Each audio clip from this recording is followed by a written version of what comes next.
Kyle Yates here with Pro Football Network, Radio Row, leading into Super Bowl 58, joined here by Shawne Merriman. Shawne, thank you so much for taking some time out and jumping on the show. Appreciate it, man. Thanks for having me. Absolutely. So let's talk some Chargers here, right? Obviously a different location from when you were playing in the league here, but obviously fans absolutely adored you. So they make waves here this offseason, right? They go out and get Jim Harbaugh to be the head coach here of the franchise, and found success in the NFL as the head coach of the San Francisco 49ers, goes to the college game, comes back to the NFL, and just found success everywhere. What were your thoughts here on that hire? I mean, I thought it was the obvious choice. And then, too, with having Brandon Staley there and just the fans are just kind of pissed off in a way and they're wanting new blood, I thought there's a newfound energy in the fan base now because that kind of left over the last couple of years, especially over the last year with Brandon Staley. But it's great for both sides, right? We're talking about how great it is for the Chargers. I think it's great for Jim Harbaugh. I mean, he's been talking about coming back to the NFL at some point. He's been talking about how much he thinks of Justin Herbert and his talent and how he thinks he's a great quarterback. He's walking into a roster right now that's ready to go. And so it's not like a rebuilding situation. So I think not only for the Chargers, this is a great choice. It's a great choice by Jim Harbaugh by wanting to get back to this level and then walking into a locker room with that much talent. Yeah, you mentioned the talent there in that locker room with Khalil Mack on the defense and Derwin James leading up that defense. But then also on the offensive side, you mentioned Justin Herbert here. There has seemingly been just this Justin Herbert since entering the NFL has been a polarizing prospect. Yeah. Right? People have an opinion on Justin Herbert one way or the other. Is he the right guy for this franchise long term? Yeah, no doubt about it. And I'll be the first one to admit that he regressed right this past year. And there was a lot of different things. New offensive coordinator, which he's had four in the last couple of years.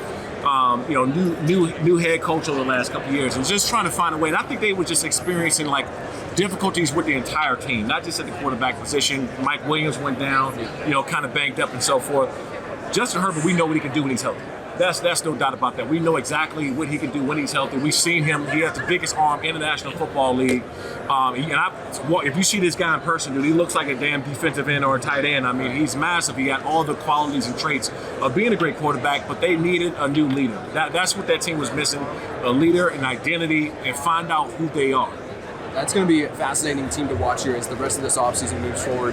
And if they do reset a little bit, or if they're willing to really just go into next year with this roster the way that it is now with the new face of that franchise with Jim Harbaugh there. So let's talk about pass rush, right? Obviously, you got after the quarterback during your time in the NFL. In your opinion, who is the best pass rusher in the NFL right now? Immediately, who comes to mind? This is hard. Normally, you got one guy that I say it's him. He's the best. Yeah. But you got Micah Parsons, who's there. Yeah. You got Nick Bosa's obviously, who's there. Myles Garrett and T.J. Watt. Yeah. So and Khalil Mack. I mean, you got to So normally I would say, hey, this guy is the best, hands down. There's nobody close. Well, you really got 4 or 5 guys that are neck and neck when you talk about the best pass rushers in football, because you can't be wrong with any. If you chose the top 3. Any one of those guys can go any position. My personal favorite, I love Nick Bosa watching him, but Micah Parsons, man, I just think that he's the most explosive, dynamic pass rusher that we've seen. With that speed and capabilities and being able to move him in any place on the ball and make plays, we haven't seen nothing like him in a long time. You talk about the explosiveness from Micah Parsons and these ability. You list off incredible names, and there are other guys that the list just keeps going. Pass rushers in the NFL, right? Quarterbacks that they are trying to get after are insanely protected in today's NFL. In your opinion, I mean, you put on some Shawne Merriman highlights and you just see quarterbacks getting absolutely crushed. Is the league soft compared to what it was when you were playing in the NFL? I think, look, I don't want to be the old guy that called them soft. Yeah, because, you have the guys that played 30-plus years ago. Like, I remember that time we had leather helmets and no face masks. And so I don't want to be that guy. But I think the players moved along with what the NFL rules were, right? Yeah. And so if they say you can't hit a player in a certain way, then that doesn't make you soft. You're just going by the rules. And so I think that at the end of the day, football and the physicality will always be there. You cannot stop a guy that's running full speed into another guy.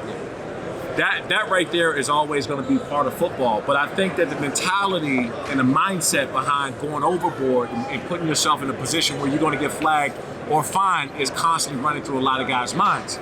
And so for me personally, it would be difficult it'll be extremely difficult for me to play in today's game. Yeah, that constantly you're paying attention to what's going on, and then have that in the back of your mind too. Right. Where is that level where I can actually enforce and create that physicality 100%? Final question here for you.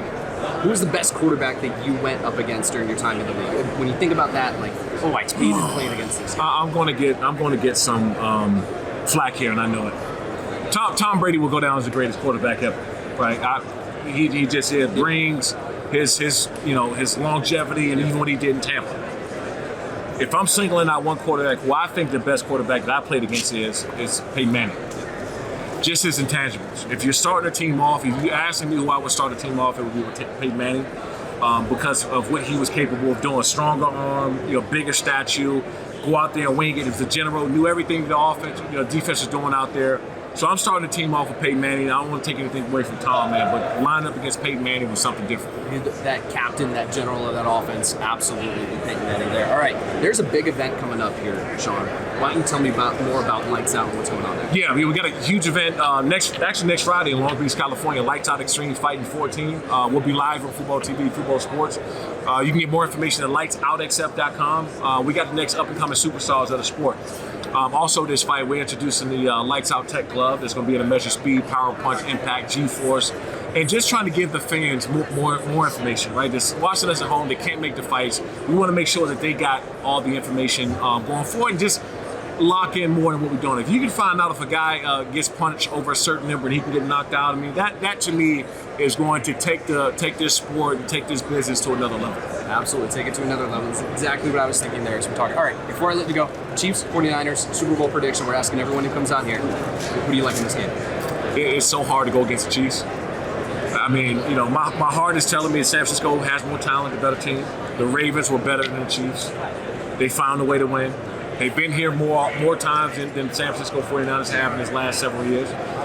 I can't see them losing going home in a big game like this because they just know how to win. They're not going to have turnovers and stupid penalties, and it's clutch when Patrick Mahomes is on the field. Absolutely. All right, Shawne Merriman here, PFN Live on Radio Row, leading into Super Bowl 58. Don't go anywhere.